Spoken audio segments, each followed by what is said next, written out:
Dans le prochain épisode de Demain nous appartient. Tandis qu'Ophélie prend Sophie en otage, Barbe voit Louise en robe de mariée. En parallèle, toute la famille enquête sur l'amant de Brigitte. Attention, les paragraphes qui suivent contiennent des spoilers sur l'épisode de Demain nous appartient demain soir sur TF1. Si vous ne voulez rien savoir, ne lisez pas ce qui suit. Vendredi 29 avril dans Demain nous appartient. Ophélie prend Sophie en otage au commissariat. Sophie est entendue par le capitaine Saed. Si elle reconnaît avoir été en contact avec les Messies lorsqu'elle était stagiaire, elle affirme cependant n'avoir eu aucun lien avec eux depuis plus de 20 ans. Lorsque Karim l'interroge ensuite pour savoir pourquoi elle a nettoyé son appartement à la javel avant la perquisition de la police, Sophie prétend faire le ménage pour décompresser. Derrière la vitre sans teint, Nordine ne supporte pas de voir son collègue passer ses nerfs sur sa petite amie et obtient l'accord de Martin pour mener l'interrogatoire. Sophie lui raconte donc qu'elle a connu les Messies quand ils avaient à peine 12 ans et que cela a été très dur pour elle de les voir arrachés à leur père.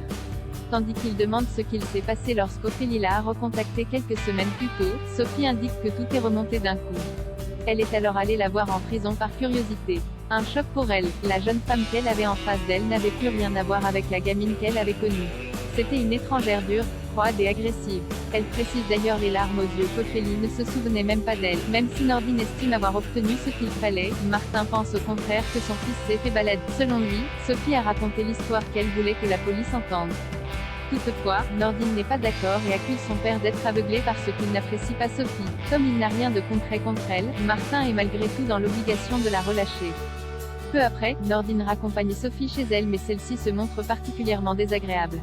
Face à ce changement d'attitude, il commence donc à douter et décide de suivre son intuition en plaquant devant l'immeuble de l'avocate. La nuit tombée, Sophie attend un livreur en bas de chez elle quand Ophélie la rejoint. Immédiatement, Nordine s'empresse de sortir de son véhicule. En le voyant, Ophélie sort son arme et prend Sophie en otage. S'il essaie de les suivre, elle la tuera.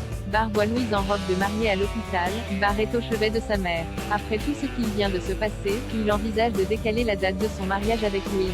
Comme Anna refuse, le jeune homme lui rappelle combien il est important pour lui qu'elle soit présente à la noce puisque Flore ne sera pas là. Même si elle n'est pas sûre de pouvoir lui accorder la première danse, Anna promet toutefois d'être là. Plus tard, Chloé vient voir Barbe au spoon et l'encourage à maintenir le mariage pour faire plaisir à sa mère. Elle propose donc à son neveu de l'aider pour la déco, ce qu'il accepte avec plaisir aux grandes dames de Vanessa. Sans attendre, cette dernière rencontre Chloé et lui fait comprendre que la décoration doit s'accorder à son menu.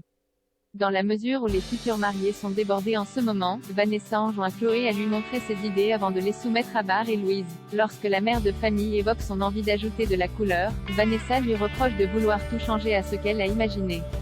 Chloé comprend donc qu'elle s'est beaucoup investie dans leur mariage et essaie de lui faire prendre conscience qu'elles ont toutes les deux le même objectif, rendre cette journée la plus merveilleuse possible.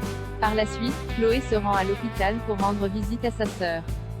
Tandis qu'elle l'aide à faire quelques pas dans le couloir, Anna est prise d'un léger vertige. Chloé confie alors qu'elle s'en veut terriblement. Si elle ne l'avait pas accompagnée au mât, elle n'en serait pas là aujourd'hui. En effet, Chloé savait à quel point elle voulait un bébé avec Karim mais Anna rétorque que c'est elle qui n'en a pas voulu parce qu'elle pensait qu'elle avait encore le temps. Au moment où elle déclare qu'il est maintenant trop tard, Chloé lui demande pardon. De son côté, Louise montre à Mathilde et Audrey sa robe de mariée. Barbe, qui a oublié son téléphone portable, rentre chez lui à l'improviste et découvre la tenue de sa future femme. Quand elle le prie d'oublier ce qu'il a vu, Barbe répond qu'il ne peut malheureusement pas car elle est sublime. De plus, il a désormais la pression pour se trouver un costume à la hauteur. Toute la famille enquête sur l'amant de Brigitte après une nuit dans un hôtel de luxe. Étienne et Bénédicte sont de retour chez Brigitte. Radieuse, cette dernière est tout apprêtée pour faire une petite virée en ville, ce qui n'a pas échappé à sa fille. Une fois seuls, Étienne et Bénédicte découvrent sur le canapé une écharpe imprégnée du parfum d'un homme. De son côté, Pierre et Brigitte se sentent plus vivants que jamais depuis qu'ils se sont ensemble. Cependant, ils se mettent d'accord pour garder leur histoire secrète. Dans le même temps, Étienne et Bénédicte apprennent à Aurore et William que Brigitte a un amant. Comme tout le monde a très envie de connaître l'identité de l'homme qui a fait chavirer le cœur de Brigitte, une grande enquête familiale débute. Aurore profite donc de la venue de son père pour obtenir quelques informations. Le courant étant bien passé entre eux, la policière se demande si sa belle-mère ne lui aurait pas rapporté quelque chose mais Pierre lui fait remarquer qu'il la connaît à peine. Le soir venu, toute la famille dîne chez les Deniers. Pour éloigner les soupçons, Pierre attend d'être seul avec sa fille pour lui faire croire que Brigitte s'est livrée auprès de lui et qu'elle a bien un amant. En revanche, sa collaboration s'arrête ici. La seule chose qu'il peut lui dire c'est que son amant est à la fois gentleman et séduisant.